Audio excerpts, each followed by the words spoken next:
자, 안녕하세요. 오늘은 쉬운 한자, 지난 시간에 이어서 두 번째 시간이 되겠습니다. 우선 지난 시간에 공부하셨던 사항을 다시 한번 복습하도록 하겠습니다.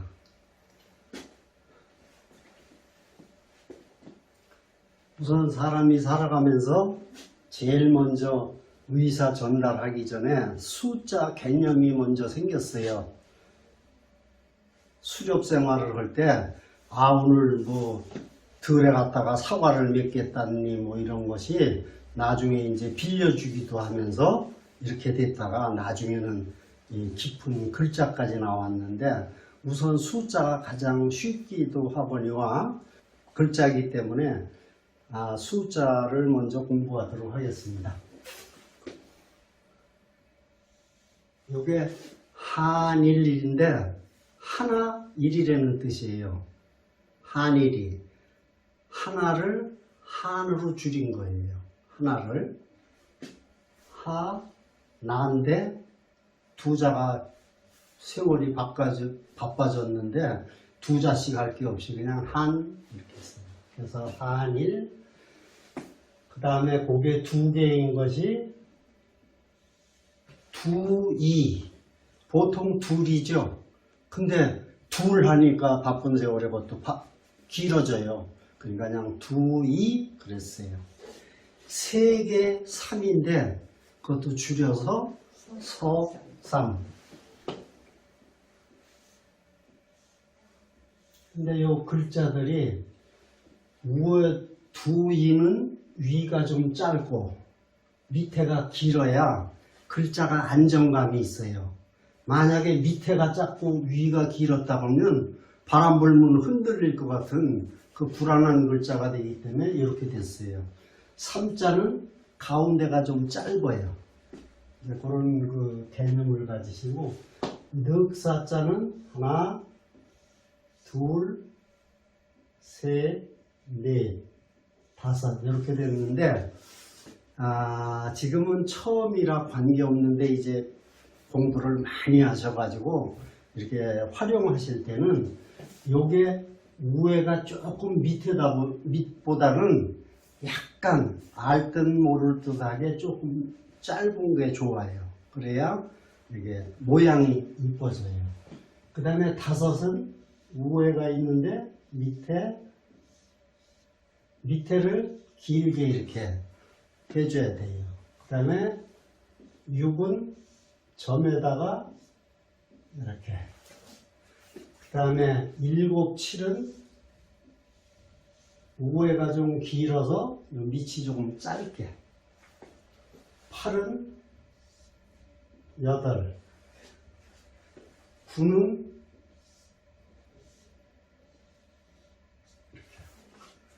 10은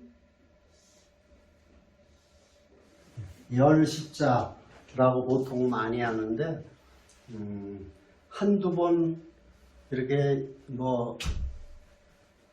편하게 연습을 하시다 보면은 이건 아주 쉽고 이 세상에 가장 간단한 글자들이에요.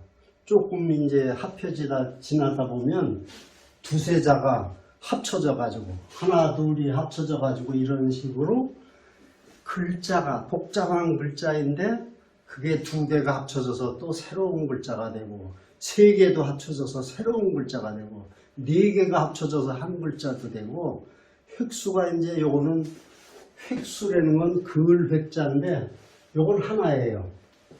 근데 요런 거는 하나, 둘, 셋, 네 획이 돼요. 그러니까 일자에 비해서는 4배나 복잡하고 이렇게 획수가 이제 많아지는 거죠. 그래서 용용자 같은 복잡한 자는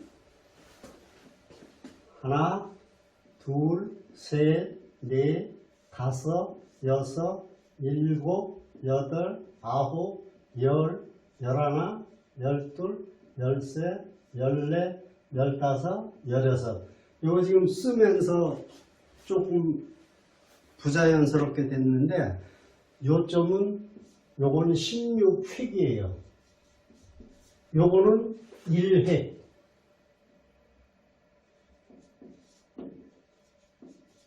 1획은 한 번인데 요거는 16번을 해야 된다 그런 내용이에요. 요거 쓰다가 이제 뭐 순서도 잘못 조금 될 수도 있고 그래요. 여기에서 이렇게 급하게 설명을 하다 보니까요. 자, 요거의 숫자에 대한 복습이었고요. 지난 시간에 수업했던 글자, 가장 간단한 글자 늑자를 했댔어요. 기억을 한번 다시 더듬으셔가지고 하나, 둘. 요거는 몇 획일까요? 2획. 2획이에요. 이것도 가장 간단한 글자에 속하는 거죠. 두 번째 배운 글자가 뭐였어요? 아들자. 하나, 요게 머리라고 그랬어요. 요게 다리들. 요게 양 팔을 벌린 모습이 이렇게 그림으로 표현했던 것이 오늘날 이렇게 세월이 지나면서 글자가 됐다고 말씀드렸어요. 그 다음에 하나, 둘, 셋, 넷, 다섯. 혹시 지난 시간에 못 들으셨던 분을 위해서 요거는 한번 다시 설명을 드리도록 할게요. 이렇게 생긴 게 눈 모양이라고 그랬어요. 근데 거기에 이렇게 눈동자까지 집어넣으면 초등학생들도 보면 밖에만 이렇게 해도 뭐 같으냐 그러면 눈 같으다고 그래요. 근데 이 눈동자까지 넣으면 다 알죠.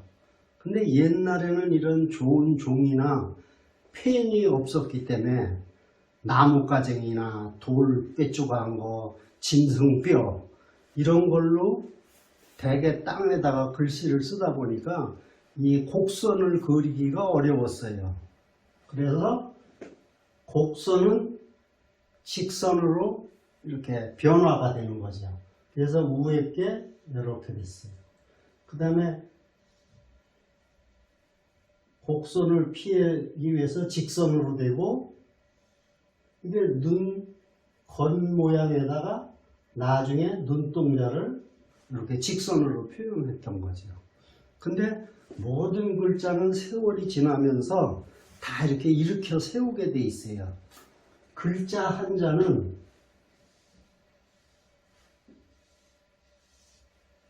아주 정사각형, 요거와 요 길이가 같은 것이 아니라 요 길이가 조금 짧아요. 그래서 이렇게 여기가 약간 짧고 약간 긴 듯하게 이렇게 네모 사각형에다 글자를 집어넣는 형식으로 변했어요. 그래서 이 글자도 세월이 지나면서 세워진 거죠. 세워졌다는 건 이렇게 편리하게 밑으로 길게 된 거예요.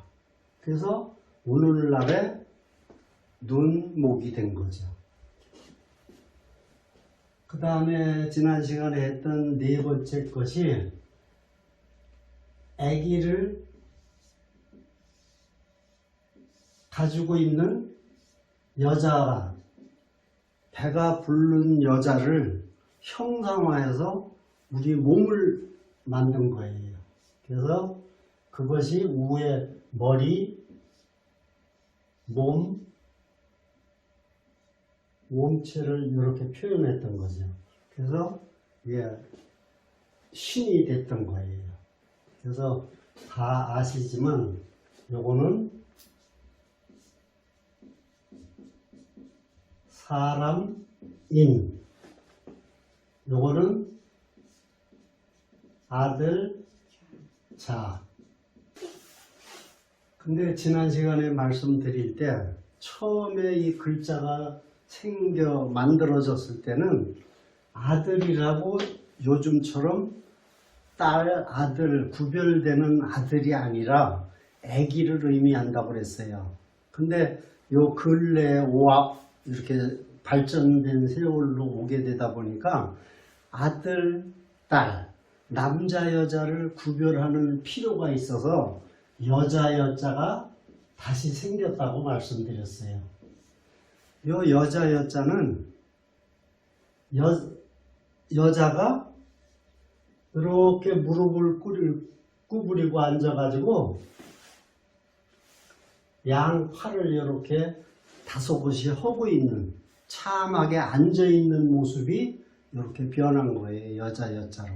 그래서 이건 뭐 눈이건 여자건 모든 글자는 옛날에는 그 형상을 그림으로 그렸던 거예요.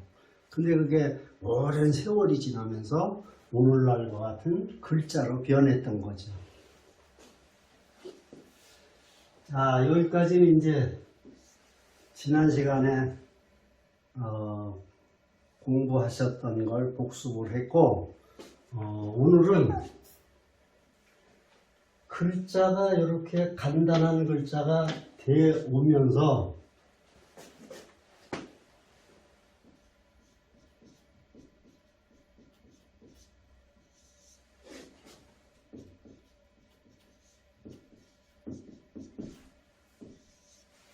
몸신, 사람인, 아들자, 눈목, 몸신.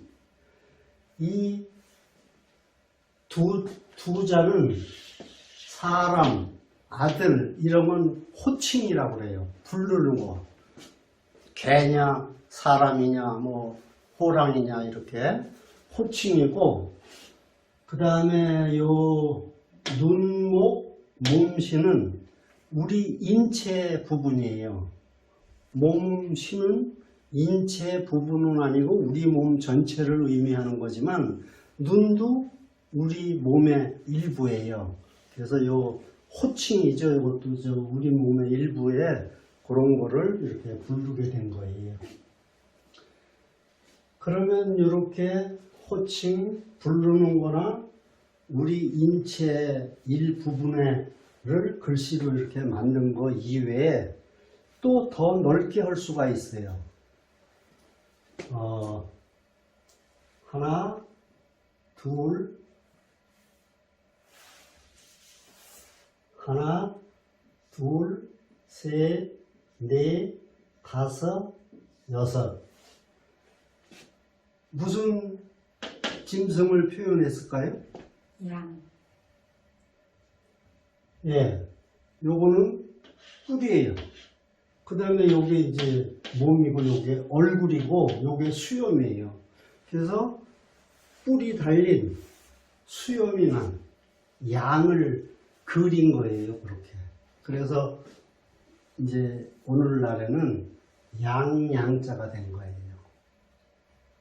그러면 이와 비슷하게 이번에는 육지의 그 짐승 중에 하나를, 양을 이렇게 뿔서부터 수염 있는 거를 그림으로 그려서 글자가 됐는데, 이번에는 조금 더 뭐 물속에서 사는 거를 하나 해볼게요. 하나, 둘, 셋, 넷, 다섯, 여섯, 일곱, 여덟, 아홉, 열, 열하나.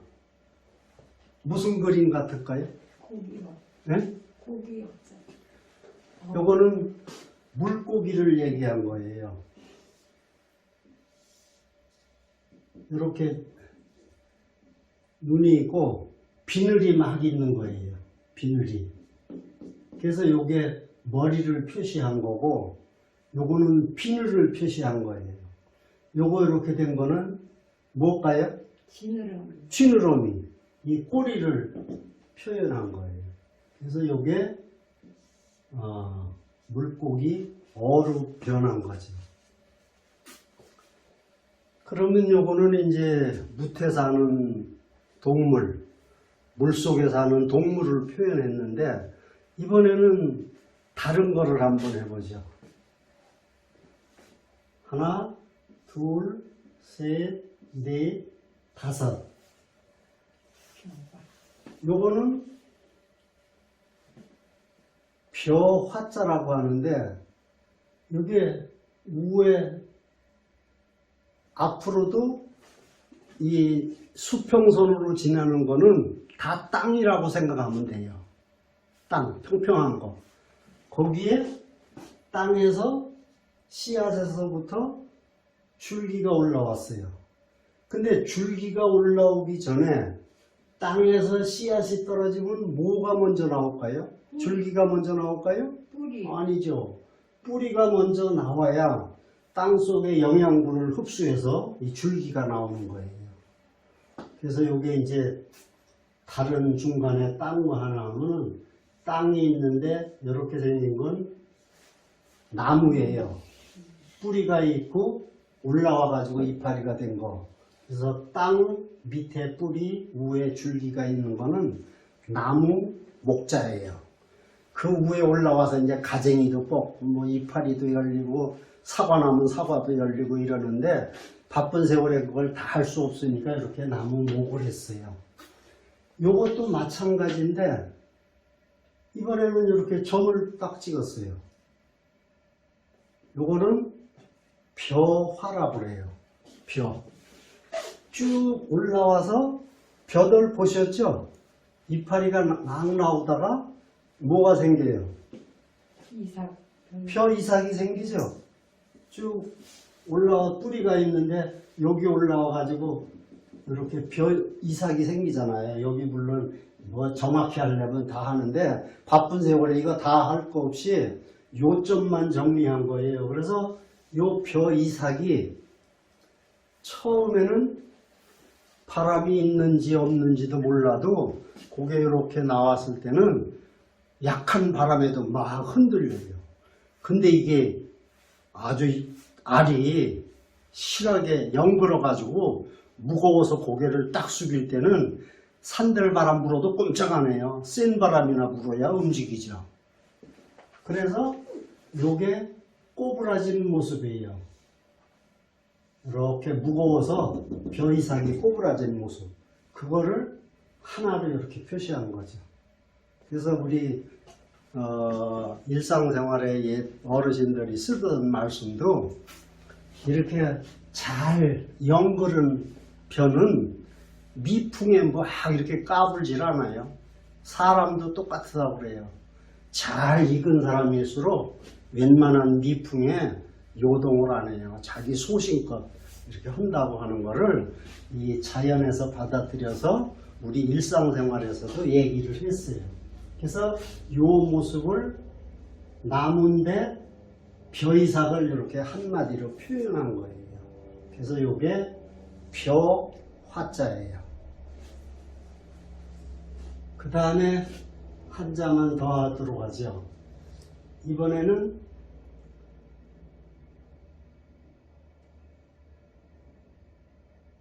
하나, 둘, 셋, 넷, 다섯, 여섯. 쌀미. 예, 요건 쌀미인데, 요렇게 수술이, 쌀이, 이게 뭐 거의 8, 90알, 100알 열린다고 그러죠? 그럼 줄기에 하나 양쪽에 이렇게 쭉 쌀알이 달린 거를 하나만 자른 거예요. 쭉 와서, 쌀알이 이렇게 열린 거를 자른 모습이에요. 그래서 그걸 표현한 게 하나, 둘, 셋, 넷, 다섯, 여섯 이렇게 오늘날 쌀 미자로 생긴 거예요. 문구를 하나만 할게요.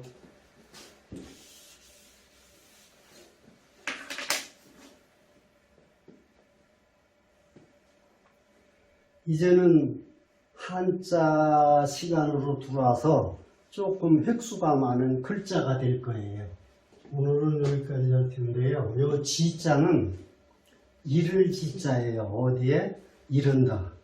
그래서 옛날에는 플랜카트에도 이 스스로 자, 이게 붙어 자자예요. 뭐 21년 뭐 3월 1일부터 뭐 어디 이를 지자거든요. 그래서 뭐 21년 뭐 12월 31일까지라던가 프랑카드에도 옛날에는 이 글자를 많이 썼어요. 그래서 어디에부터 어디에까지. 근데 이 글자는 한자는 아까 그 한자가 여러 가지 의미를 한다는 것처럼 이건 붙어 자도 되지만 자신을 얘기할 때 스스로 잤다도 돼요. 원래 코의 모양을 그린 글자였어요. 근데 이제 이게 더 범위를 너무 길게 하면은 복잡하니까 붙어자 어디지 이를 지예요. 그래서 또는 이를 지도 되지만 지극할 지자도 돼요. 지극한 거. 악자예요.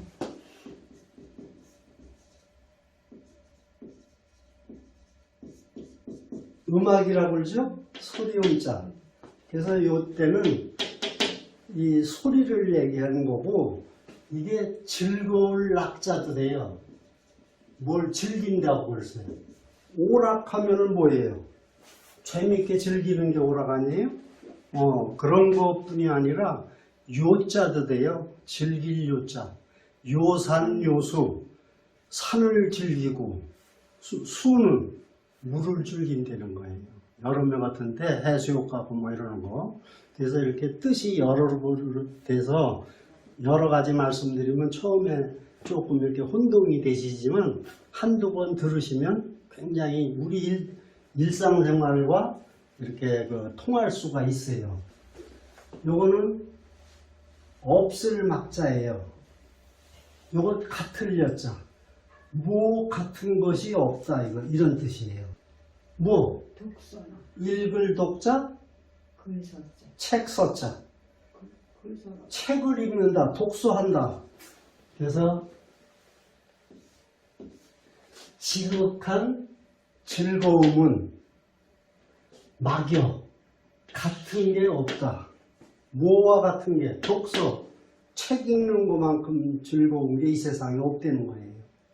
밤새워 공부하다 보면요, 부모님이 야 지금 저 잠자야지 이렇게 지금 몇 시인데 잠 안 자느냐고 이러는 적들이 많이 있었어요 옛날에는. 근데 책을 보면 볼수록 재미난 거예요. 그런 내용으로 보시면 돼요. 그래서 다시 한번 지락은 막여 독서요. 지극한 즐거움은 독서와 같은 것이 없다. 독서만한 것이 없다. 독서가 그렇게 즐겁다. 이런 내용입니다. 오늘은 여기 끝내도록 하겠습니다. 수고하셨습니다.